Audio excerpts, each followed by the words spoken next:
अब आया असली स्वाद। अब आया स्वाद। जब स्वाद के पड़े हो लाले तो MDH का चंकी चाट मसाला डालें। MDH का चंकी चाट मसाला। MDH।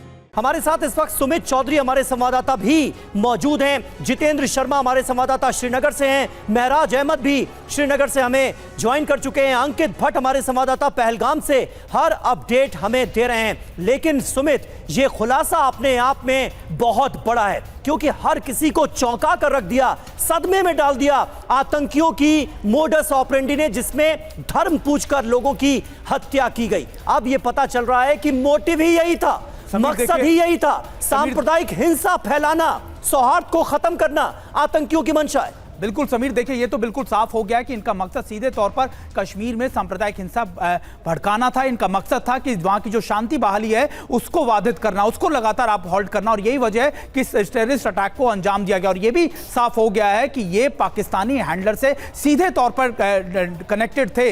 जो इनके फुटप्रिंट मिले, इलेक्ट्रॉनिक फुटप्रिंट, वो दर्शाते हैं कि लगातार ये पाकिस्तान में संपर्क में थे, कराची और मुजफ्फराबाद के अंदर। खासतौर पर यह भी कि ये लगातार उनको ट्रेन किया गया। ये जिस तरीके से मैं आपको बताऊं कि सुबह के करीबन 11 बजे इस घटना को, इस आतंकी घटना को अंजाम दिया गया, और कोशिश ये की गई कि हर हिंदू शख्स को, सैलानी को जो वहां पर मौजूद है, पर्यटक जो वहां मौजूद है, उसको मारा जाए। और यही वजह है कि इनसे इस्लामिक प्रेयर बोलने के लिए कहा गया, और जब वो नहीं बोल पाए उनकी बॉडी के मार्क्स चेक किए गए और उसके बाद उनको मारा गया। और ये सबसे इंपॉर्टेंट बात ये भी कि ये पाकिस्तानी टेररिस्टों का हाथ है। कल भी हमने TV9 के दर्शकों को यह साफ तौर पर बताया था कि आतंकी 1-2 नहीं, 5 से 7 हो सकते हैं, क्योंकि लगातार जिस तरीके का ये अटैक को अंजाम दिया गया, निश्चित तौर पर इनकी संख्या ज्यादा हो सकती है। और आज फिर हम ये बता रहे हैं कि ये 5 से 7 ये आतंकी थे। इनका मकसद था ज्यादा से ज्यादा लोगों को मार गिराना, और इनका मकसद था कि यहां पर हिंसा ऐसी भड़का देनी, या फिर ऐसा कह सकते हैं शांति बहाली को ऐसा रोक देना ताकि यहां का माहौल बिगड़ सके। अभी लगातार जो इनपुट मिल रहे हैं समीर, वो ये भी दर्शाते हैं कि आखिरकार इन आतंकियों के पास जो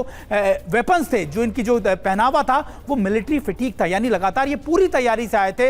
इनके पास बुलेट प्रूफ जैकेट थी, इनके पास सोफिस्टिकेटेड वेपन्स थे, इनके पास अच्छे कम्युनिकेशन डिवाइसेस थे। ये लगातार बातचीत कर रहे थे पाकिस्तान में बैठे अपने हैंडल से। और जिस नैरेटिव को इन्होंने फैलाने की कोशिश की सुमित, जिस नैरेटिव को फैलाने की कोशिश की गई, जिस मोटिव के साथ ये आतंकी हमला किया गया, उसको कश्मीर की आम आवाम ने पूरी तरह से पंक्चर कर दिया है। क्योंकि आज पूरा कश्मीर एकजुट नजर आ रहा है, और कश्मीर में बाकायदा बंद की कॉल दी गई। बिल्कुल, और वहां पर जो आम कश्मीरी और जो मुसलमान है बोल रहा हमने कल से कुछ खाया नहीं, बहुत परेशान है, बहुत दुख है। और देखिए जितेंद्र शर्मा इस वक्त हमारे साथ श्रीनगर से लाइव है। जितेंद्र, ये बहुत बड़ा खुलासा है जो इस वक्त हम कर रहे हैं। कैसे मुजफ्फराबाद और कराची से लिंक है, वहां पर जो हैंडलर्स हैं वो इन आतंकवादियों के हर एक निर्देश दे रहे थे। क्या यही वजह है कि क्योंकि पाकिस्तान को पता है कि भारत एक बड़ा एक्शन लेगा, फवाद चौधरी हो या फिर वहां पर सेना को अलर्ट कर दिया गया है कि उनके खिलाफ कभी भी एक बड़ा हमला हो सकता है?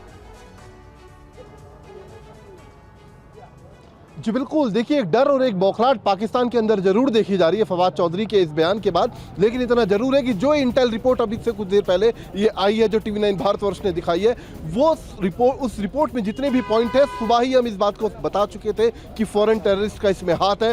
बाकायदा पाकिस्तान से ऑपरेट किया जा रहा था पूरा आतंकी ऑपरेशन। इसके अलावा ये भी बताया गया कि 5 से 6 आतंकी मौके पर मौजूद थे, जिसमें से 4 फायरिंग कर रहे थे। तो जो इंटेल रिपोर्ट तैयार की गई शुरुआती तफ्तीश के बाद, इसका एक पॉइंट सुबह TV9 भारतवर्ष ने इसका सुबह ही खुलासा कर दिया था। लेकिन अब जिस तरीके से बताया गया, जो मकसद था इन आतंकियों का कि जो धार्मिक सौहार्द है वो बिगाड़ना था, ताकि किसी तरीके से जो स्थिरता का माहौल इस वक्त जम्मू कश्मीर के अंदर था उसको तोड़ा जा सके, एक बार फिर उसी पटरी पर लाया जा सके।